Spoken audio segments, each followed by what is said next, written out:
जात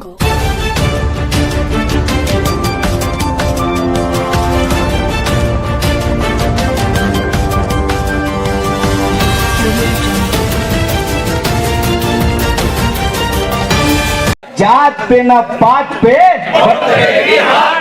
जात पे न पात पे, और न्याय की बात पे, इसी उम्मीद के साथ कि आपका समर्थन और प्यार मिलेगा।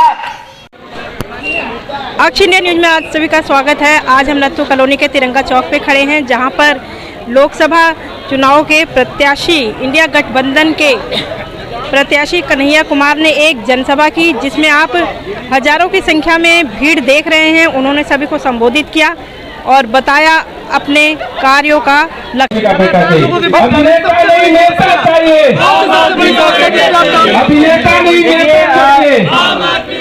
ट्रैफिक जाम की समस्या, जल भराव की समस्या और जिस तरीके से पिक पॉकेटिंग होता है, छेड़खानी होती है, पिक पॉकेटिंग होता है, जेब कतरे जो है लोगों का पर्स छीन के भाग जाते हैं, मोबाइल छीन करके भाग सकते, मतलब लॉ एंड ऑर्डर की समस्या, ये तो ओवरऑल पूरे उत्तर पूर्वी दिल्ली में देखने को मिला है। बुरारी विधानसभा के में दो मुद्दे लोग खास करके उठाए हैं। एक, डीडीए जिस तरह से लोगों को परेशान करती है, ग्राम सभाओं के ज़मीन के नाम पर, एनओसी के नाम पर, बिजली कलेक्शन में एनओसी के नाम पर, और दूसरा जो अवैध नशे के धंधे चल रहे हैं प्रशासन के खिलाफ, ये मुद्दे अभी तक लोगों ने अपने सजेशंस में बताए हैं और हम इसको प्रमुखता से अपने जो है एजेंडे में शामिल कर रहे हैं, अपनी मैनिफेस्टो में शामिल कर रहे हैं। जिस तरीके से कांग्रेस पार्टी ने देश के लिए न्याय पत्र तैयार किया है, हम उत्तर पूर्वी दिल्ली के लिए भी एक न्याय पत्र तैयार कर रहे हैं और लोगों के सुझाव व्हाट्सएप के माध्यम से मिल रहे हैं। हम जो है अलग अलग सोशल मीडिया चैनलों के माध्यम से लोगों का सुझाव इकट्ठा कर रहे हैं और ये जो हमने आपको 5-6 मुद्दे गिनाए हैं, ये प्रमुख मुद्दा है। इस पर हम सबसे पहले निर्णायक लड़ाई लड़ना चाहते हैं। दिल्ली की सबसे हॉट सीट मानी जा रही है, सबकी नज़र इसी पे, आप इसको कैसे देखते हैं? नहीं, कोई हॉट, दिल्ली में तो गर्मी है, सारा ही सीट हॉट है, पूरे उत्तर भारत में गर्मी है। आज आप मुख्यमंत्री के बाहर आने के बाद अरविंद जी से मुलाकात करने गए थे, क्या कुछ बातचीत रही? क्या वो और राहुल दोनों एक साथ आपके लिए प्रचार आएंगे, इस पर विचार हो रहा है? देखिए, मुख्यमंत्री जी के पास बहुत कम समय है, बहुत कम समय मिला है, बहुत कम मोहलत मिली है माननीय सुप्रीम कोर्ट के द्वारा, तो लोगों के कार्यक्रम अलग अलग लगे हुए हैं।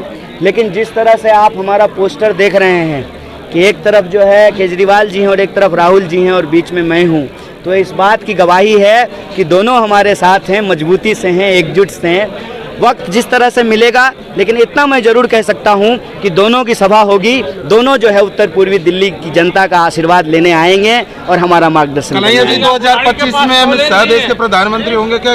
कोशिश तो कर रहे हैं वो, लेकिन प्रधानमंत्री बनाने का काम तो जनता का है।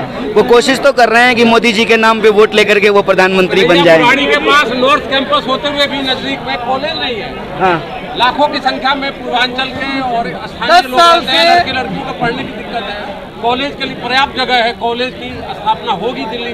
देखिए, दिल्ली विश्वविद्यालय एक केंद्रीय विश्वविद्यालय है, केंद्र सरकार के अधीन है।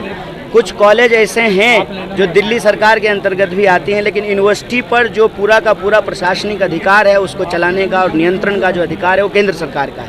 इसीलिए हम बार बार कहते हैं कि दिल्ली में विकास का काम तब तक पूरा नहीं होगा जब तक जो है हम जो तीनों प्रकार के प्रतिनिधि हैं वो मिल करके काम करें। बीजेपी के साथ दिक्कत ये है कि पिछले 25 साल से वो दिल्ली में पावर में नहीं है। वो दिल्ली के लोगों से जो है बदले की भावना से काम कर रही है। 15 साल शीला जी की सरकार रही, फिर माननीय अरविंद जी की सरकार बन गई है, तो कांग्रेस पार्टी और आम आदमी पार्टी बारी बारी से सरकार में है, लेकिन भाजपा को सरकार नहीं बना पाई है। और जो भाजपा कभी कहा करती थी कि हम पूर्ण राज्य का दर्जा देंगे, अब उनके मुंह से भी यह बात नहीं आ रही है। जबकि उनके समर्थक वर्ग में उन्होंने ये फैलाना शुरू किया है कि जो दिल्ली को जितना राज्य का दर्जा मिला हुआ है, जितना हिस्सा मिला हुआ है, वो भी छीन लेंगे। तो हमारा मानना है कि जो भी विकास के काम रुके पड़े हैं, उसमें केंद्र सरकार की बड़ी भूमिका है।